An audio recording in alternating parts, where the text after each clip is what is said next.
He has conquered Everest and Switzerland's notorious Eiger. Was the first person to reach both the North and South Poles by land, and the first to cross Antarctica on foot. Now, Sir Ranulph Fiennes is setting off on another historic mission. He's attempting to be the first person to traverse Antarctica in winter. Why this particular polar expedition? Because it is genuinely the only huge physical, geographical challenge left to human beings. We're talking 3,200 kilometers, mostly in the dark.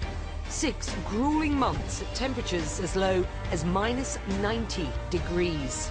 Not just to enter the record books, but to raise $10 million for Seeing is Believing, a global charity to prevent blindness. With respect, sir, you're nearly 70. What drives you on? Well, I suppose the fact that it hasn't been done. The people that have wanted these records as much as we do are mainly the Norwegians. And we realise this, they realise that. For the last 40 years it's been, you know, back and forth. And they call it polar hula, meaning it's like a drug, it's like an addiction. Once you're bitten by polar records, you keep going for it. Sir Ranulph has already lost 5 fingers to frostbite on a past expedition. And while the 68-year-old will be accompanied by high-tech support vehicles, he and his team of 5 others will be on their own. If things go wrong, what happens? You're thousands of miles away from any help. Well, that is the problem. All the expeditions we've done in 40 years, if something had gone wrong in a nasty place, you can press a beacon, a ski plane can come in. This is the first time that if we run into problems like that, there is no help, because in Antarctica in winter, all the rescue facilities shove off. And now the expedition ship is on its way, waved off by Prince Charles in London. The SA Agulhas will stop in South Africa and then head to Antarctica.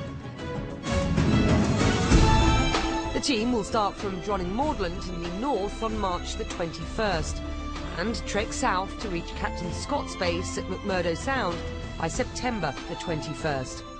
This is a life-threatening trip. Ran, do you think about that? Do you think about not coming back?